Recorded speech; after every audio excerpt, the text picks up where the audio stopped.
here at Taste Like Nutrition Radio and podcast, streaming live on KUHSdenver.com, where we have the most fun. Today I have on a really great guest.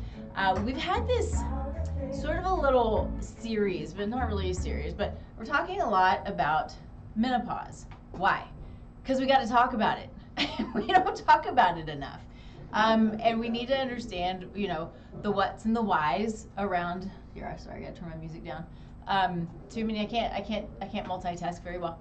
But we need to understand all of the things behind it as much as possible, because I think growing up there's so much that us women don't understand about it. And you know, these things used to be, you know, traditional things that we would discuss, and we don't discuss them anymore. So anyway, sorry, I get a little excited about stuff like this. So we have today Dr. Deb Butler. Thank you so much for joining us. I'm so excited to talk to you about all of this for lots of reasons. Me too. I'm excited too. Very good. I'm blocking you. There we go. All right, perfect. So of course, as always, we start the show with gratitude, because I truly believe gratitude can change the world.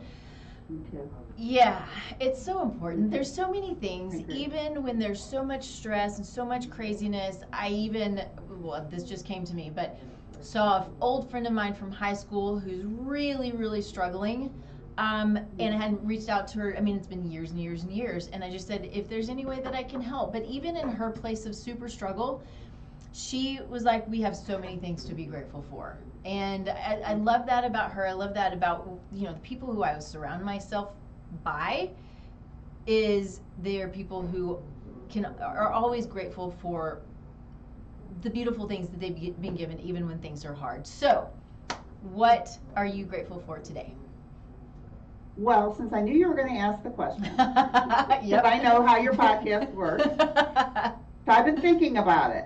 Great. And I decided that there's so many things that I'm grateful for, and because I'm into research, it's amazing that when you can bring up gratitude as a feeling inside your own body, it can change your own energy in terms of what you can even attract into your life. Yes, it So can. for that reason alone, I've been working on it. Good. And what I'm grateful for today is my past self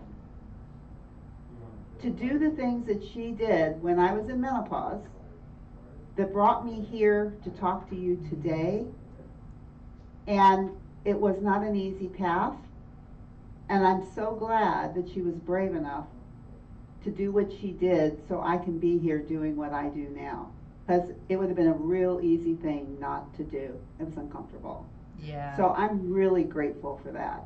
Me. Man, I love that so much, and good for you, because we should all be grateful for us, for me, right? We got to be grateful for me, and our experiences are what bring us to who we are. Just exactly like what you said, but they're not always fun, but those are the things that help us to grow. And when we grow, then we know how to give, and we know how to serve, and we know how to love. And we know how to continue to grow, because there's going to be more stuff that we're going to have to go through to grow some more. So good for you. And I love that you said that. Thank you. And I'm so glad you're here. Yeah. I'm glad I'm here too. Yay. Cool. So what am I grateful for? We had this amazing weekend in the mountains. And so we love to camp. This is only our second time this year, where we tend to try to camp, 3 or 4 times a year. And when we do, we're going, as deep into the mountains as we can. My husband's a big fly fisherman. And so we went there. I have this spot that has become my very favorite spot, because it's beautiful, it's remote. You've got to have a 4-wheel drive to get up there, because it is head knocking, all over the place to get up there. It's an old creek or river bottom. So it's just, boulders and rocks everywhere. So, but because it's so hard to get, or so bumpy to get to, you don't get many people out there. And I mean, it takes you an hour basically to go a mile, right? So it's way out there, and we finally got to go this year. And this is a place where we get to go. The river is right there. We did a couple of cold plunges in the river. It was so freaking cold. I can't even tell you. It's amazing how cold can burn. That's brave. Yeah, it was something else, let me tell you. But we did it. Had a great time. But then, I'm watching the dogs. They go in and out of the river and they have so much fun. I don't know how they do it, but this is a place where we can just let them run. They can run and roam and have the most fun. And that is my purest, it might be my purest form of joy. I don't know, is just to watch them be dogs and to play and to get exhausted. Yeah. So it's really good. So a good full 3 days to chill out. And of course, we're too far removed for, any Wi-Fi, any cell, anything. So it was literally sleeping, cooking, fishing, running, whatever. It was good. Lovely. So good. Wow. Yeah. Good for you. Yeah. All right, let's jump in. Okay. Because you basically you started it the way that it should have been started, is because of where you've been, this is where you are now and who you are now. So let's just talk about that. Where have you been? What did you get through to get where you are? Well, I've been through a lot of things, but I think the thing that I probably refer to the most is that the past profession that I was in was chiropractic, and I was a chiropractor and had a lovely office with my husband. We practiced for 30-something years. And I really wanted to do it when I did it when I was in my 30s. And I went back to school to become a chiropractor when I was 26. And I look back, I thought I was so old. I was 26 years old, but at that time, you should be done by then. So I thought I was so old, and it seemed like such a big decision to go back to school. So practicing that way for a long time and enjoying it, there was something always that was tugging at me. Mm-hmm. And when I got into my 50s, and I started hitting menopause and getting uncomfortable just from the symptoms of menopause in itself, it was also making me more uncomfortable with the thing that had been tugging me for years about what I was actually doing in my career and what I didn't love about it and what I was tugged to do more. And that discomfort led me to look at other things. And at the same time, I had struggled with my weight my whole life. And when I say struggled, I mean struggled 10 or 20 pounds, but I was messing around with food for years. And I was a chiropractor. I consult people on what to eat and how to eat and what to do and all of that stuff. And yet I really didn't follow my own instructions and didn't even realize that I wasn't. I didn't think it was, because I could manage my weight. I was a lifetime Weight Watcher. And the reason I was a lifetime Weight Watcher member was because I would go to lose weight, and once my weight was off, I was done with Weight Watchers and back to my own little shenanigans of binging or using foods for other things than fueling. Isn't that, and I'm sorry, I want to just interrupt real quick, because I think that this is a really important thing to talk about, at least briefly hit on, because what we have is this, we have this weight loss industry that's massive. Massive. And we have, these companies like Weight Watchers. The one that gets me really more than anything is the Nutrisystem, and those that are just these terrible, horrible foods. It's just awful. But, it doesn't teach you how to create a life of understanding food and healthy food and what, just as you were getting to, what fuels you and how to feel good. And all you're focusing on is what you can and can't eat, or how much you can eat. It's such an unhealthy way of looking at it. And I'm going to tell you, I know people have success, but I think every single person who I've ever talked to has had success. Success with Weight Watchers? Yes. Or success? Or success with Weight Watchers. Or with and you mean by success, you mean losing weight? Just the losing weight. But it's temporary. Because it comes back. So carry on. I just think it's so important for people had this realization that it's not about calorie counting and points and just okay, sorry, go Yes. ahead. Yes, yes, yes, exactly. And that I had lived my life as an expert in nutrition, and that's the way that I was managing my nutrition. Was when I would eat, I would like to eat really healthy if I was losing weight. It was all connected to weight loss. It wasn't connected to health, even though most people that come to me say, why do you want to lose weight? Because I want to be healthy. But that is not true. They want to be thin. Yeah. And healthy sounds like a much better thing to say. But it's really not what most people want, because we live, and I was no different. And when I came to this level of discomfort in my own profession, I also found that because I was in menopause, that going to Weight Watchers and doing my thing with Weight Watchers also, it was much more difficult to lose the weight. So I was getting very frustrated with that, but I was also very frustrated with my career, and I also wanted to go out and eat and drink more because I was uncomfortable. And which didn't help me to lose weight, even though I said it's because of menopause, that's why I'm not losing weight, but it's also because I was needing to eat foods that didn't really serve me nutritionally, but did a lot for me emotionally, and I wasn't connecting the dots. But I was uncomfortable with my weight, and I was uncomfortable with my career. And when I started looking into the idea of the mind, and I've always been into self-help my whole life and love to talk to my patients about the why, what's going on in their heads. So I never could keep on time because I wanted to talk about what's going on in your head and talk deep, which has nothing to do with what to eat. It's like, what's going on? Right. And to be able to connect all of that at that time, at a very uncomfortable, like not practice chiropractic anymore, that was very, very scary after doing it for so many years and having a practice and doing it with my husband, and what would that mean. And without going into the long story, the way that I navigated that and ended up in life coaching, which absolutely lit me up. And when I started chiropractic, nobody knew what a chiropractor was. Nobody.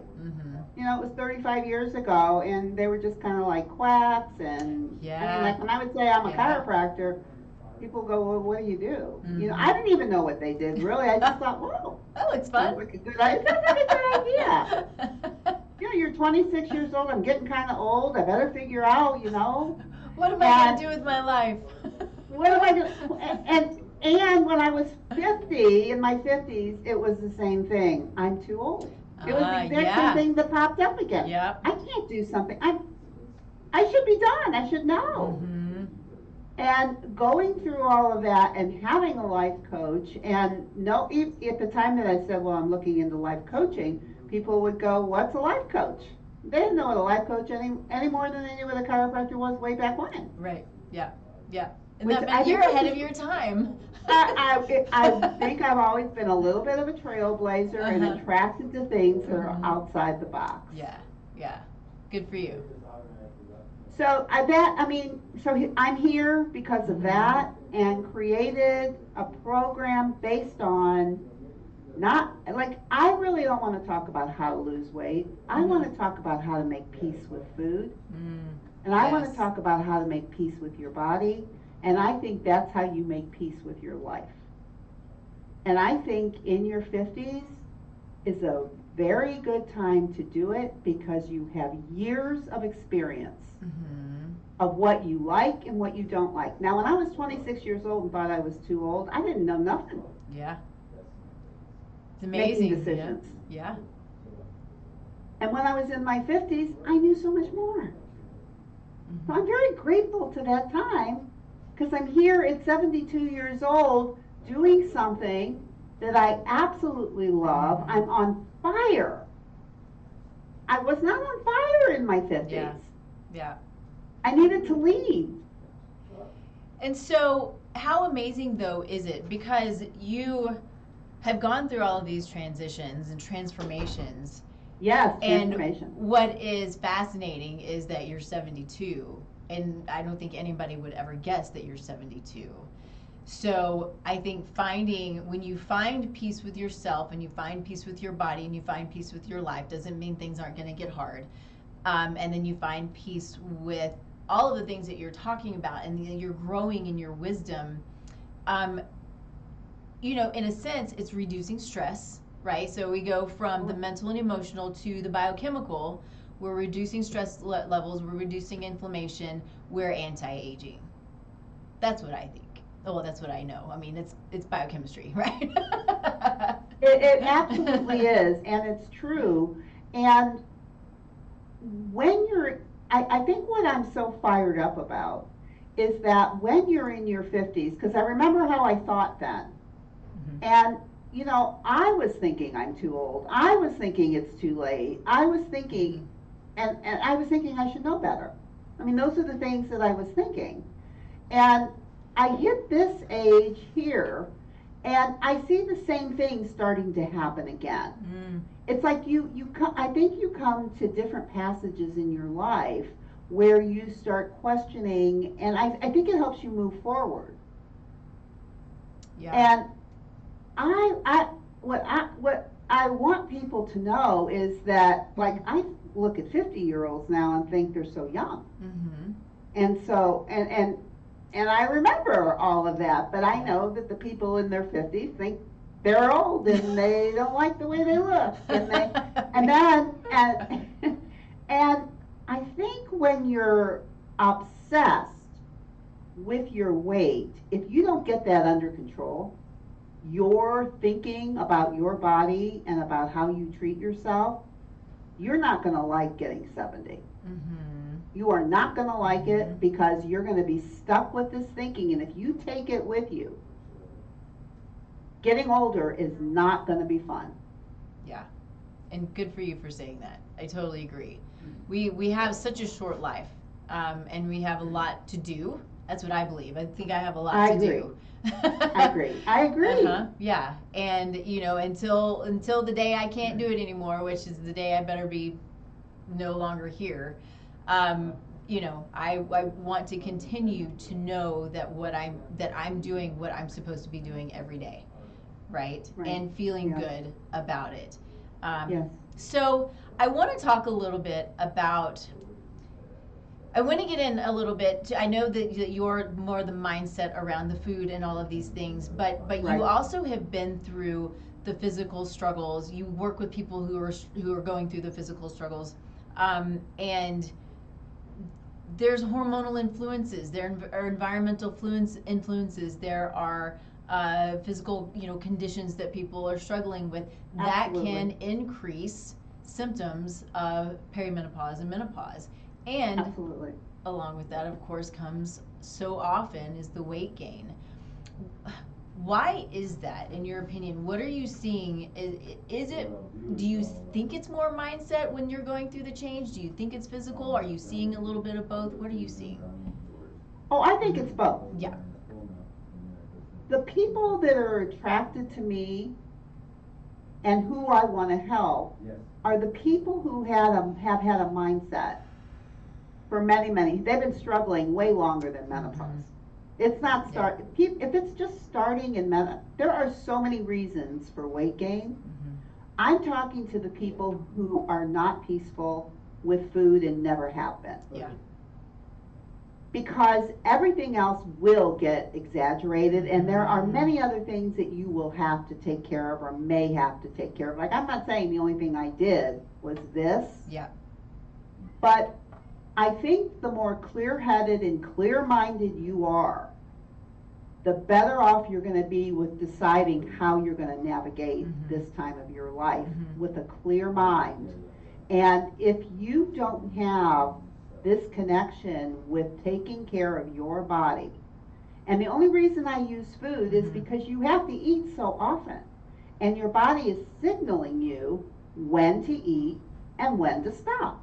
Now, that's not the only thing it signals you to do. Right. But it's one of the most basic functions that you have to listen to on a daily basis. Yeah.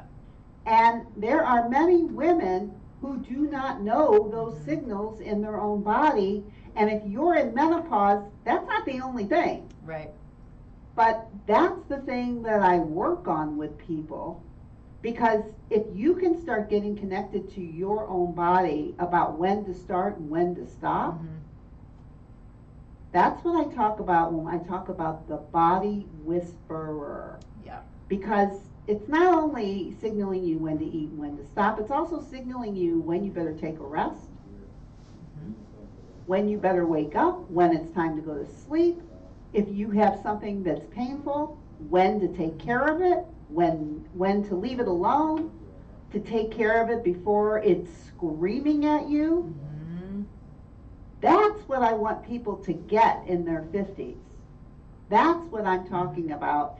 And I think the more connected they become to their bodies, the more connected they become to who they need for help and what they need to do for their bodies. There's not one cure-all for menopause. Right. You know, should I or shouldn't do hormones? Should I eat this or shouldn't I eat that? But when you get more understanding of your own body, you'll know more about what your body needs. Yeah. Because it's not 100% this is what you do. Agreed. If you haven't noticed. Yeah. There is no, this is what you do and this is how it's done.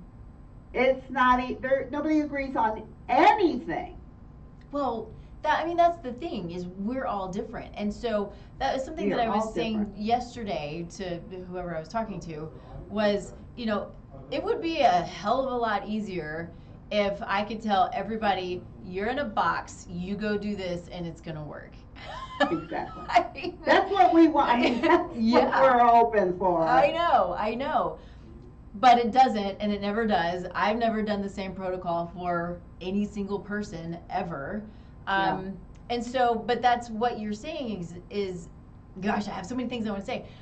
Is what I tend to say to people a lot is, we have lost this ability to listen to our bodies. We've lost the connection. We have a symptom and we think, oh, I need to go take an Advil. We have a symptom and I think I need to go take a whatever drug or whatever it is. Even if it's a supplement, I got to go take a supplement to get rid of the symptom. Now, drugs have their place, supplements certainly have their place. Of course. But we have to really step back and start to understand that symptoms are our body talking to us. It's communication. It's saying, hey, I need you to pay attention because something here is going on. And I'm starting to say this a lot, but I believe that the body is so beautifully and perfectly made that its one big job is to keep us alive. And when we see symptoms, often in medicine and even in nutrition and, functional nutrition, functional medicine, we call it dysfunction, right? The body's dysfunctional. What if it's not dysfunctional? What if it's just doing its job to keep us alive? It's doing what it knows to do and is saying, hey, I need some support and we got to figure out what we need to do. I love that. I think it's so true.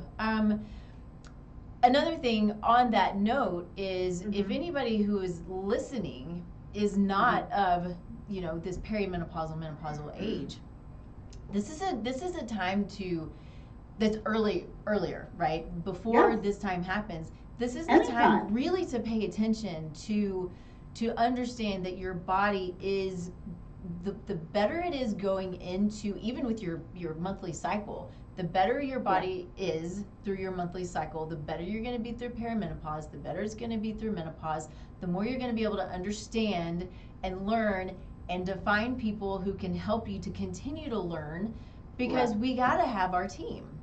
We have to have our team of people who know more about these things than we do, right? And the thing that I say all the time is, I need my accountant because I hate doing numbers. So, and so we have to have the people who know what they're doing, who we trust, who we can go to, who are true experts like you are in this area, and figure out what we need to do to listen better to our bodies. Because, sorry, I get on my soapboxes, but what people learn from you is the stuff that they're going to take with them for the rest of their lives. And it's the stuff that they can teach the younger generations about. That is correct. It's so important. Yes.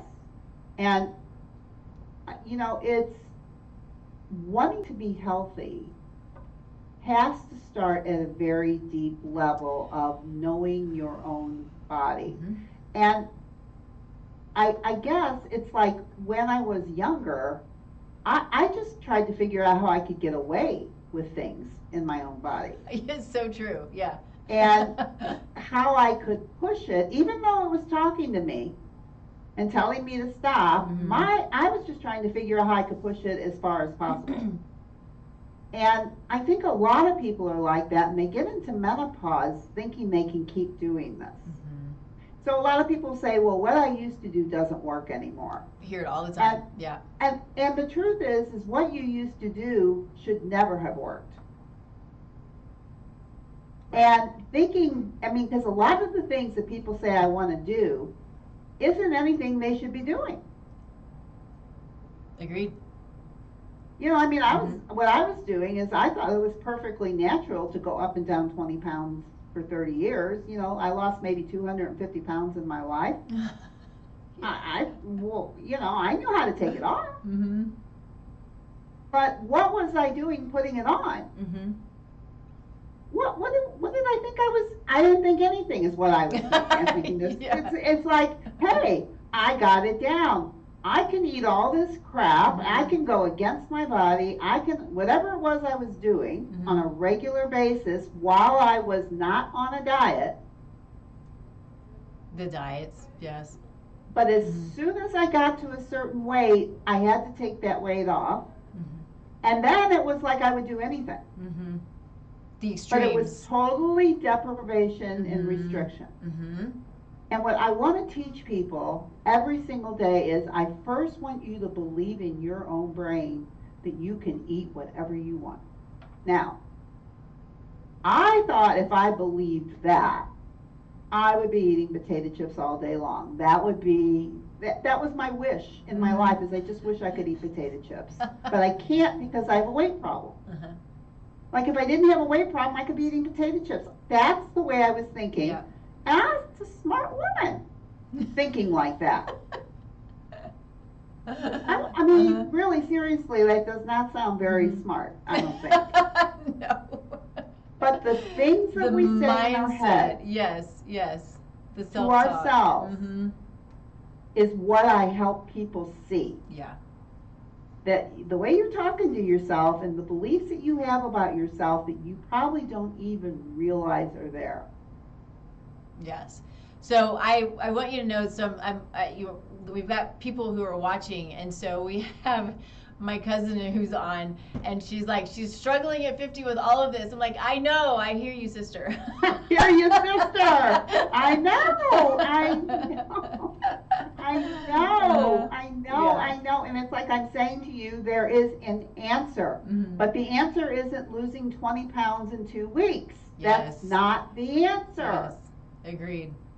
And what you should be eating is different. Because there's so much about what you should and shouldn't do. Mm-hmm. And I think educating your mind and your brain Mm-hmm. is a good thing. We learn things all the time Mm-hmm. about the changes in health. If you can use that without driving yourself crazy, Mm-hmm. because you are more settled in your own self, you can learn a few things. You can try a few things. Yeah. But you can't do it if you're only obsessed about how can I lose weight. And I will tell you what, it's an epidemic. It is an epidemic, absolutely. It is. I didn't know when I started my podcast 6 years ago. Mm-hmm. I was telling my story and talking about what I wanted to do and what I wanted to help people do. I had no idea anybody else would even be interested. I think women are, well, just like Missy, just like any of us, women are like, I don't know where to find good information, right? Because what do we do? We go to the internet. What does the internet say? well, you should eat less, and well, maybe you should have less carbohydrates and cut out the processed foods, right? I mean, and it's maybe you should, yes, of course, good basic stuff, but it's not giving us what we need. It's not helping us understand what actually is going on, right? It is not actually helping us understand why we don't want to eat those foods. Mm-hmm. Why, and I love to teach people how to eat a non-nutritious food, which I call a joy eat, tastes good, Mm-hmm. Mm-hmm. without going crazy. Yeah. And what I mean by without going crazy, without your brain telling you, I shouldn't be doing this, I'm Mm-hmm. terrible, this is going to help me gain weight. Mm-hmm. And when that starts happening, what you tend to do with that food is overeat it, overindulge, binge, whatever it is, because of the emotional landscape that it creates. Yes, absolutely. As opposed to eating whatever it is. Mm-hmm. I'm not saying eating it every day or eating it all the time. I'm just saying you can eat it, you can enjoy it, and you can stop. Mm-hmm. Mm-hmm. And it is not a big deal. Because our brains, for people who were like I used to be, Mm-hmm. was a big deal. What I would eat, because I would say to myself, I got to get it all in right now, because I'm never going to have it again. Yes. I'm It's as amazing. of tomorrow, I'm done with that. Mm-hmm. As soon as Yeah. you think like that, you're going to want that food so bad, you're not going to know what to do with it. That's all you're going to think about. Mm-hmm. It's true. It's true. That's why you Mm-hmm. need to adopt a belief that you can eat whatever you want. Mm-hmm. But what do I want? Yes. And when we can navigate that landscape, you can actually do the right thing for yourself and feel good about it and not feel like you're wanting something else. So let's talk about your process, because you Okay. have a methodology essentially that you go through when you're helping women through this, correct? Yeah. Mhm. Okay, let's talk about that. What does that look like? Well, one of the main things, and I think the thing that attracts people the most to me, is that one of the things that a life coach said to me 15, 20 years ago was, why do you eat when you're not hungry? Like, well, who cares? Mm-hmm. Just tell me what to eat because I got to lose some weight. I don't care. Yeah. But when I started thinking about it, because her next question was, do you eat when you're hungry? Do you know when you're hungry? Mm-hmm. That's a big, and do you big know question. when you're full? Yes. And what Mm-hmm. is full? Mm-hmm. So from that, I created just a basic hunger scale that I'm sure people have seen before, but I use it very specifically to help people gauge numbers in their body about physical hunger Mm-hmm. and physical fullness, so that they actually can say, I have a graph that goes from a -10 to a +10. -10 is starving, +10 is full, 0 is neutral, and I talk about eating between the twos. Start at a -2, which is the beginning Mm-hmm. of hunger, the whisper Mm-hmm. of hunger, and stop at a +2, which is a whisper of fullness, a whisper of Mhm. satisfaction. And I'm talking about becoming a body whisperer. So we're not just talking about hunger and fullness. It could be tired, it could be anything. Yep. Yep. But understanding their numbers first, because most people have no clue. I mean, we were wired this way. We weren't wired with giving ourselves numbers, but we were wired, our body says time to eat, time to stop. And it's very intricate, it's a very intricate system, but it is amazing that hormonally in every which way, our bodies have a way of saying start, stop, start, stop. Mm-hmm.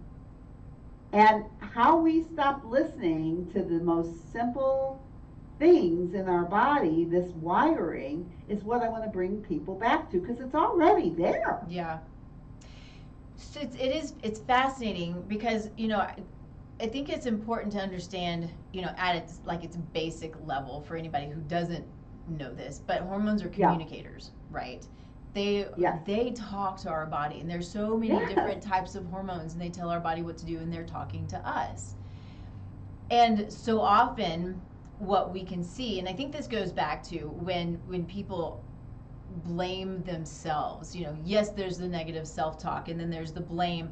I don't know how to control it. I don't know what to do. I don't know why I do this, and we can get to a point to where these signals aren't signaling properly anymore, right? So we have our hunger and our satiety hormones, and if our receptor sites essentially have become non-receptive to these hunger hormones, then we don't know when we're hungry and when we're full, and this comes from a lifetime of, or I think years really of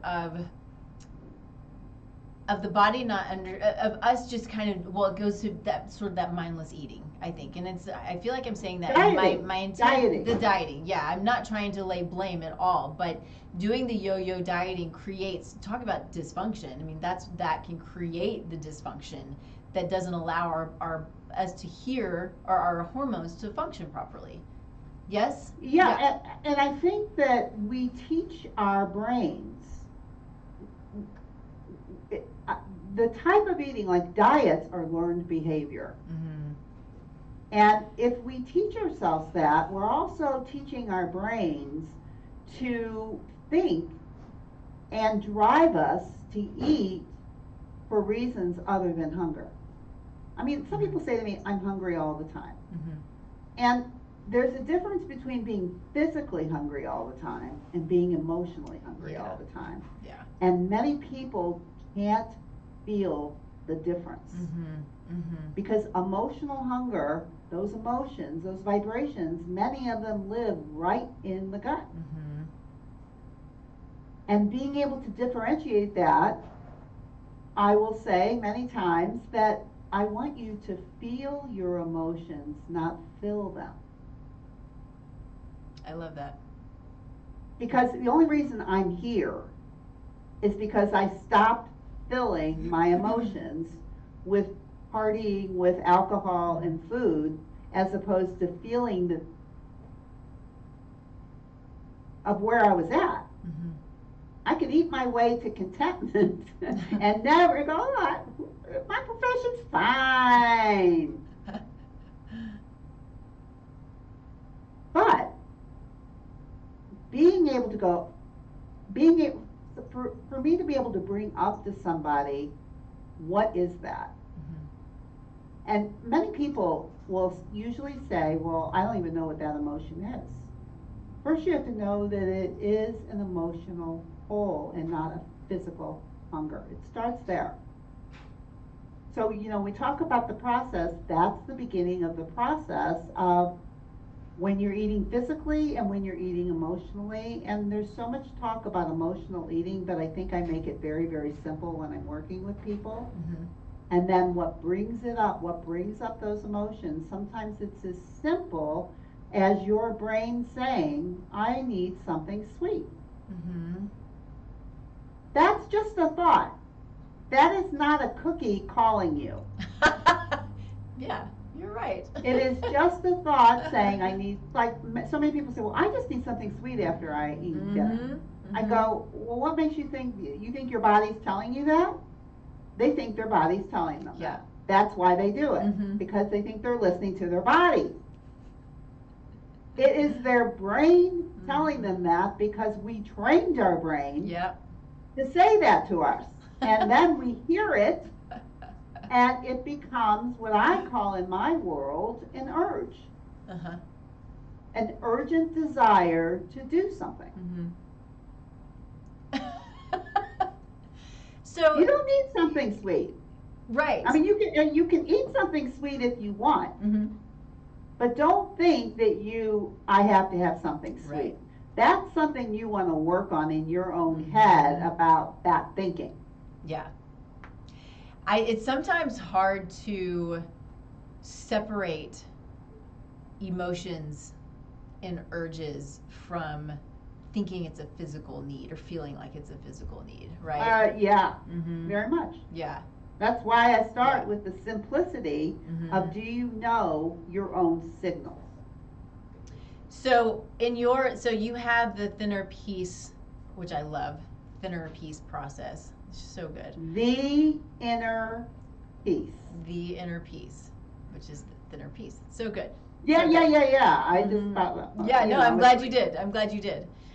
And so you start with rethinking, which is basically what we're talking about right now. It's the rethinking Right. part of the process. And just real quick, by the way, you have an ebook that goes along with your podcast. Yes, that has Yeah. all of this, so you can download. It'll be all in, the post-show notes, and I think it's in the pre-show stuff right now. But you can go to that. But you also have Reset. And so, what is your process when it comes to resetting? Well, if the first part is rethink, Mm-hmm. the second part, reset, actually means that we start playing around with food. I mean, that's super fun. It's love playing with fun food. when you get the thinking down. Yes. It is not like Yeah. I would not start with food in the beginning of the process because that's what everybody does. Just tell me what to eat, tell me how to do. Because I don't care. I mean, people want to come in and they want something different when they come with me, but at the same time, they really want to lose weight. Yeah. Yeah. Right? And I'm really trying to refocus the weight loss to the making peace. Because really, if you do make peace with food, you will lose weight. Yes. But if weight loss becomes the big thing, the chatter in your head about that is too strong. So we always start with the mind first. I don't even care what you're eating. So what I was going to, sorry, go ahead. So when we get to reset, we start talking about what you're eating. Mm-hmm. And start with the concept of no flour and no sugar. And for some of my clients, it's great. For some people, they don't want to do it. That's okay with me. Mm-hmm. But it's amazing when you're not so crazed about food and you're more calm about it, to play with it a little bit, to see actually how it's affecting you mentally, physically. And it's not real, I mean, I don't get into a lot of foods. I just say just no sugar and no flour. Mm-hmm. Just to see what happens Yeah. in your mind and body. So we create a whole chart about this and see how it actually affects you. Because most people say, oh, I've done that. That's what everybody's, oh, I've done that before. Yeah. Mm-hmm. You've never done it with coaching. Mm-hmm. And you've never Right. done it with really taking apart how it affects you mentally, how it affects you physically, and how it affects you spiritually. Yes. What you put in your mouth, if you're not so crazed about losing weight, not so crazed about, so obsessed about all this stuff, just becoming curious about how it affects you. Not to do for the rest of your life at all. Mm-hmm. Just to educate you in a way that might help you decide how you want to move going forward, so you can get to the point where you can say, I can eat whatever I want, but what do I want? Mm-hmm. So that's the reset. Yeah, yeah. And I think it's so key. There's always a process when working with someone and saying, look, this is what we're going to do. And I agree with you. I say it's your choice. But if we're going to work together, these are the things that I'm going to request of you, because I want you to understand your body. I even had somebody call me back a couple of days ago, whenever it was, and she's got significant autoimmune disease. And I told her straight up, it's like, there are very few things in my world that are black and white when it comes to autoimmune disease. But gluten and dairy are black and white when it comes to autoimmune disease. It's just kind of how it is. And so she called me, she scheduled the appointment, the whole thing. She called me, she said, I need to wait. I need to make sure I'm ready. I'm like, great. I mean, I want you to make sure you're ready, but I also want you to feel good. I mean, so, right. But one of my favorite things, one of my favorite things is when people do no matter what the food is, whether we did food sensitivity testing or not, but whatever the food is, and they come back to me and they say, I cheated. For one, I'm like, you didn't cheat. I'm not, this is not like this is a law, right? You know, it's not cheating. Right. But they'll almost every time they'll say, I cheated, but I felt like crap afterwards. Like, good. That makes me really happy. And I don't want people to feel bad, but this means you have that light bulb. It's the aha moments that I love, right? And you have this light bulb that goes off, and you're like, oh, I didn't think that gluten was affecting me, or dairy, or sugar, or whatever the case may be. Right. Eggs, right? But this was a very clear sign that I'm super impacted by whatever that food is. And I think it's so important. And I think it's important also to say that often we don't have to, avoid those foods. You just said this, forever or for life. No. Sometimes your body's just not going to like it. Some of this stuff is, genetic variants in our body, but these are the things that help to guide us in understanding what it is that helps me learn my body, helps you learn your body. And this is why your food journal, or your food tracking, your emotional tracking really is what it is, and putting numbers to it is so important to learning what your body's telling you. I couldn't have said it better. That's it. That's it. And just knowing that you can eat whatever you want. And what do I want? You may decide that I can eat that if I wanted. I just don't want it. Yeah. I don't like the way it's going to make me feel, and therefore I don't. And when you don't literally do not want something, there are no urges involved. Like with little kids, like my little grandkids, when they were like up to like maybe 2 years old, you could not make them eat something that they didn't want. Yeah. I mean, the I don't want it is throw it in your face. I don't want it. They don't care if you cooked it. They don't care if you worked on it all day long. They don't care what you did. They don't want it. And I really believe it's in all of us, only we have to kind of relearn how we've actually been wired. Agree with that, totally. And if I was raised at a time where that was really enforced, I wouldn't have had the problems that I had. I'd have been connected to my body. I mean, in menopause, because metabolism slows down, our appetites are decreasing over time. That's why we can't handle what we did in our 20s. We can't eat the same because we'll gain weight because our bodies can't handle it. And the message is eat less. Your appetite's down. So why is it that we're eating more when our appetite says don't eat? So, being able to listen to the hunger and the fullness, which is your appetite, and appreciate your appetite. Like, there's so many people go, oh, I wish I just wasn't hungry. It's like, no. As a chiropractor, one of my first questions is how is your appetite as a sign of health? Yeah. You don't have an appetite, there's something wrong with you. Right. Agreed. And yet I have women coming in their 50s wishing they didn't have it. Gratitude for an appetite. Yes. Gratitude the simple things. For feeling hungry.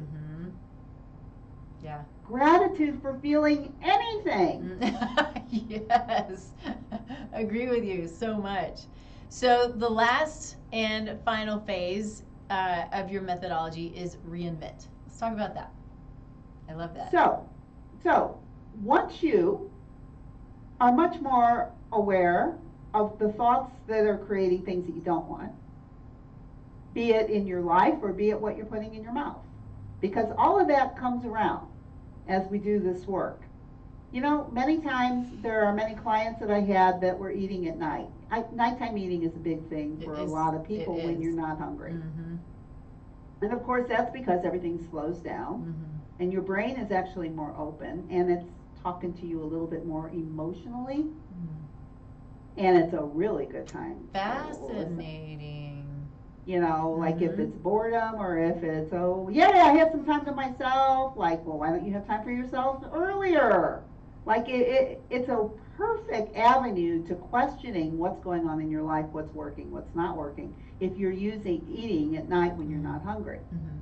So, the reinvent is once you understand what's creating eating when you're not hungry, once you understand the foods and how they affect you, then it's like, well, how do you want to do it? And what do you want to do? Mhm. Many people create, like I did, want different careers.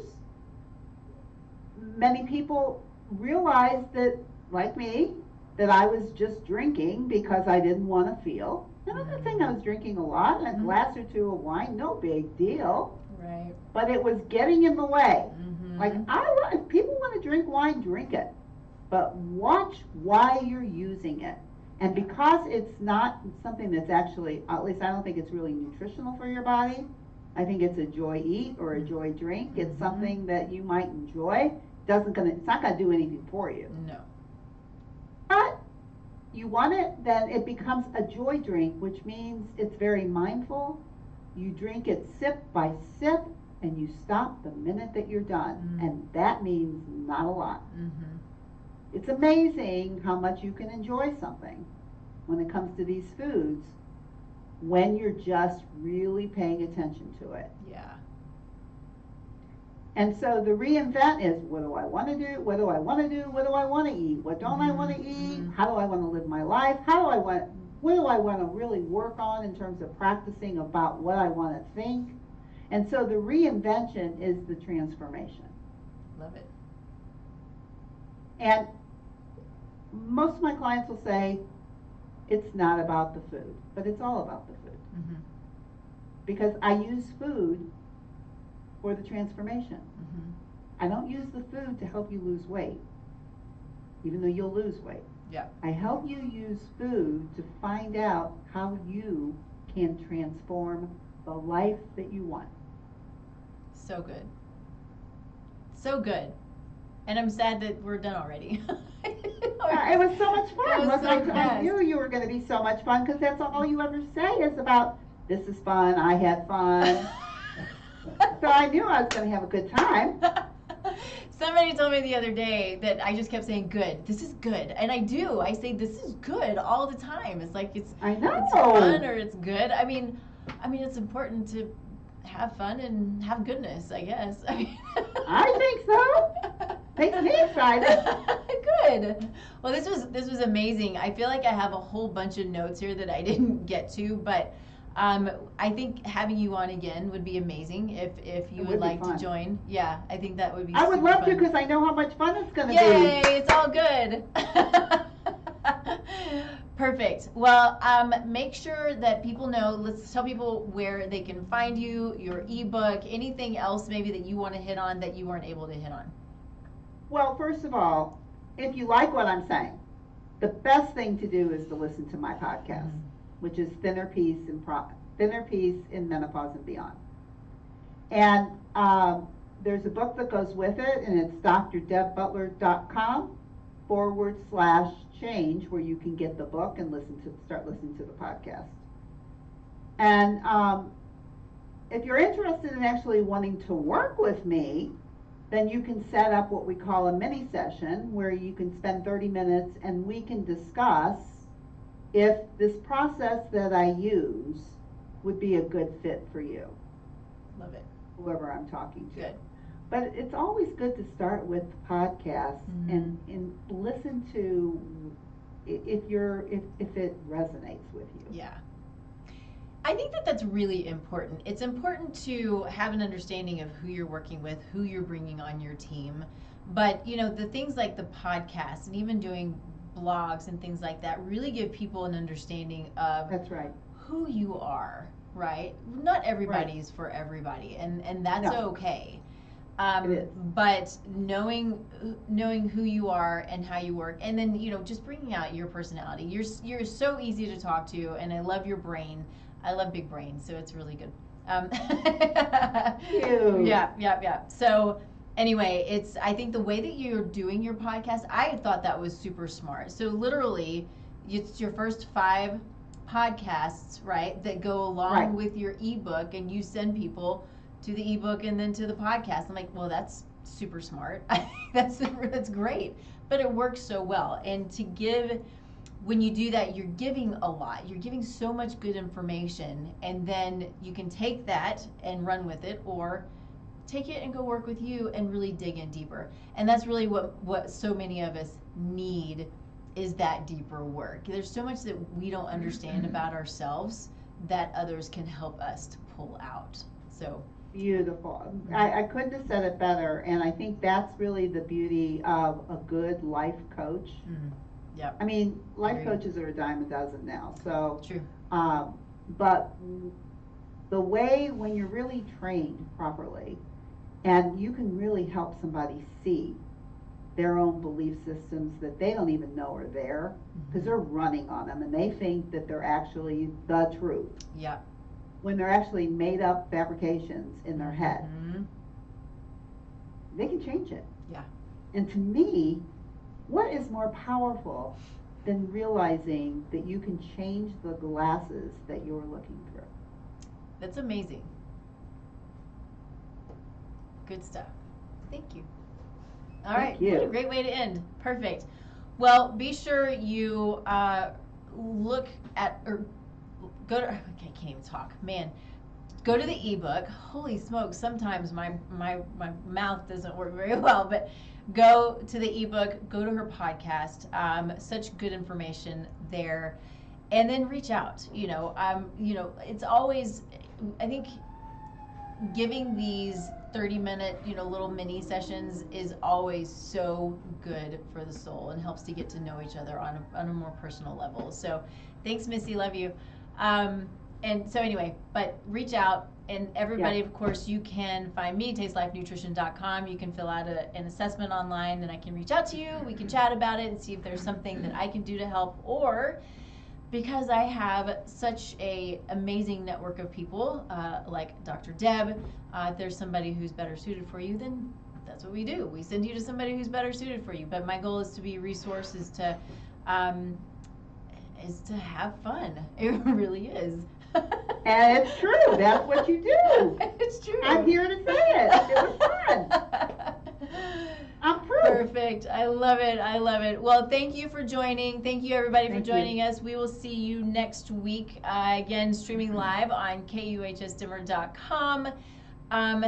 Every week, 10 a.m. We'll see you next week. If you want to stick with me for just a second. I'm going to shut everything off. Thanks, Okay. everybody.